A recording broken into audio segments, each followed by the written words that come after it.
Good afternoon, ladies and gentlemen. My name is Troublemaker, and this is the Wargame Cup. Today we have a nato versus pact match. Our nato player's name will be Kenturion, and the pact opponent, in fact, will be... No. This is going to insult and make people so angry. But let's just go with this. Jaskier de Pankratz. Maybe it's Jaskier. We're going with Jaskier de Pankratz. Sounds nice, right? You can say poop in French and still sound nice. Kind of weird, but it's true. So, Jaskier de Pankratz. Looks like he's got 3 commands out. It's kind of unusual. Looking across the map at Kenturion has a lot of units. Looks like he's got 2 Black Hawks. These are going to be used for placing Delta Force squads around the map. They're very, very good for sniping out command members insanely cheaply. And they're kind of one of these units that I would akin to a game like Dota or League of Legends or Dota 2, in which you use them very, very independently. All the while from Jaskier de Pankratz. Nice group of helicopters, going for roughly the same thing, except these ones have guns on them, which means that they'll be able to shoot down something like this Puma down here. Will that happen? Let's see. You usually want to use these to pick off these front locations. It makes it almost impossible for your opponent to be able to secure these locations, and you can also be very sneaky. If he's able to get them into the woods right here, which looks like he won't be able to, could be a lot of trouble. And actually able to get down the VDV squads well before poor little Kenturion could do anything. And whoa, something is going on big here, and he's actually landing Delta Forces. The commander is just going to keep rolling on through and actually get sniped. No support in sight, and this is what I'm talking about. This is what I'm talking about. I kind of went a little bit of a homosexual there. Gonna lose a lot of stuff here. Does have a TO-55 flamethrower, but he's kind of got to react appropriately for it. All the while in the middle, we also see that Jaskier de Pankratz going to gun down this Puma. Already took out the precious cargo. VDV also going to intercept Saracens. Will this be enough? I would like to think that the VDVs should die here, but with a cover advantage, that's a lot. And looks like, in fact, all these Delta Forces, successful mission for these guys, are going to get cleaned up. Going to middle. See, even more VDV squads have been deployed, or potentially new ones have just been moved up, and actually going to do a fair amount of damage. There is a Milan squad here, and the Milan squad, of course, quite expensive and quite valuable, so that's interesting. And here comes the commander right middle for Kenturion. He's going to go for a block, and boom, the block goes in effect. All the while, he's still got quite a bit to deal with here, and he's also getting shockingly hit by these transport helicopters, which are now stunning. 2 points damage. And pushed out. Very much pushed out. All the while, we have a huge army here from Kenturion. Tank destroyers and tows, which are also a different type of tank destroyer. And just doing fairly high amounts of damage here. Also has some Marders, some AMX 32s. He's kind of going in for the kill right now. Ooh. Everything's dead except for the Spadokarnaskis. And all the while, what do we have for Jaskier? He's going for the golf location, and he's gone for Charlie.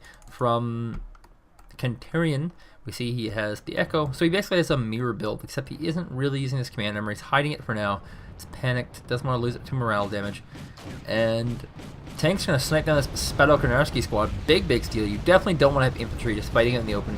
It's better to have them in a wooded location, a forest, I call them jungles, rather than having the open and get chased down and die. Recon actually getting fairly close to danger, and actually going to get targeted down and dead. Huge point lead there for Kenturion, who now just needs to move up and take out this VDV squad. Easier said than done, of course. Although we have anti-tank squad actually going to fire across the map and take out a Tunguska. Tunguska, of course, is probably the most expensive anti-air unit in the game, so you can't lose that one. Currently MD on the rocket-type infantry, not infantry ammunition, but has tons of that other non-ammo-type ammunition. And looks like he's actually going to go ahead and secure Alpha.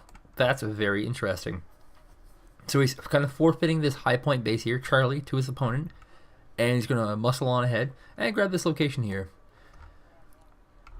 And looks like he's going to do a nice little infantry rush here. The command, of course, is completely unguarded. There are some Spadokranevskis here, and they are moving forward. However, will they move forward in the right direction? That's the question. Or in time, realistically. And looks like maybe not. Infantry are going to get dumped on top of this Tunguska. That will be a great trade. And here we go.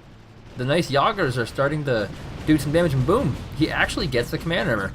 Now, note, and this is important, there is no spawning point, reinforcement point they call them, here, for Jaskier de Pankratz. There's none on the map at all. He does have this 5-point location, but at some point you have to pull back and take one of these locations here. Now, strategically, if you were somebody like Kenturion, you're going to do two important things. Number one, realize there's really only two places he can get. He's not going to go for Bravo location. There's a base in between, so he's not going to go for that. That leaves him with two choices. Delta or Gulf. So with that in mind, you can kind of prepare in advance for that. You can deploy helicopters carrying either infantry or destructive forces and place them at Delta, because he is not going here at Gulf. It would be impossible. You can keep your infantry here and use them, because he's not going to bring his command armor there. All the while, this gives you a great opportunity to realistically flatten down his forces, because he's not going to be reinforcing. And as long as you can control the map, in that regard, you can have a very, very easy win. It's tactical, it's annoying for your opponent, but it's very good. Will he bring this Saracen down over here to Delta?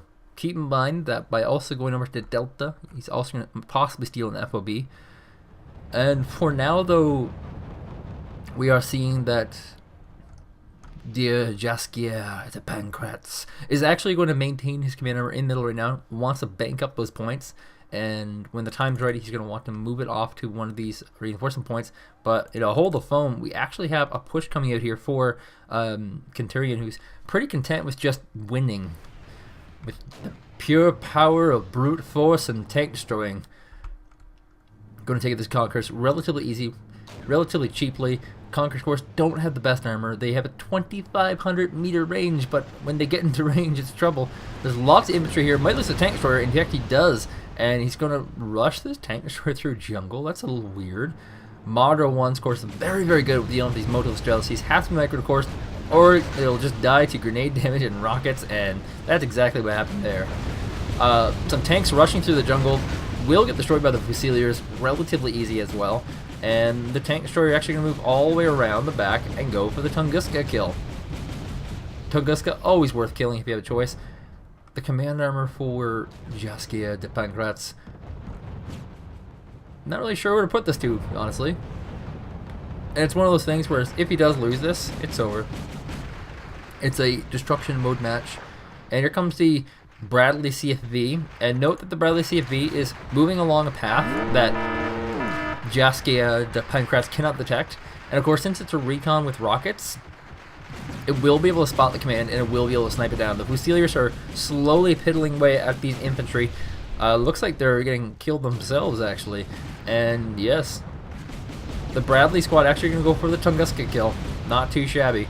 If he can get the kill, that is. But we have a rocket transferred helicopters here for Jaskier de Pankratz, firing from the rear, and will catch the Bradley off guard. At this point, it's anybody's game, but it's more Kenturion's game. It's Kenturion's game to lose, really. I mean, if he wins this, if Kenturion loses this, that would be a shock. Because right now he has such a great position. He's actually going to move these tank destroyers around the back, going for the command snipe. The command armor trying to re-angle itself so that it's less exposed. All the while, Spadokranevski's getting pulled back to try and help deal with this, cleaning up infantry as they go along, and he's actually going to go for this Gulf location after cleaning up all his infantry. And note just kind of like the mindset of Kenturion right now. Kenturion was going for blood. He's going for a kill. He did not put any forces here at Delta, which was free. There's nothing along this path here. And he had nothing really set for Gulf except for a few infantry. And he could have finished the game a little bit early and just pushed in here with a big attack. But instead he's going for blood. And when you go for blood, realistically, it takes longer.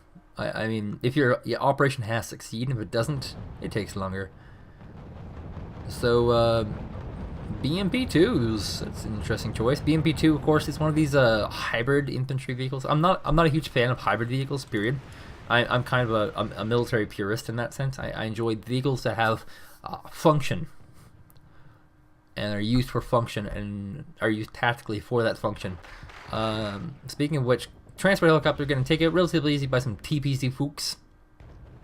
And he's going to continue putting on the pressure.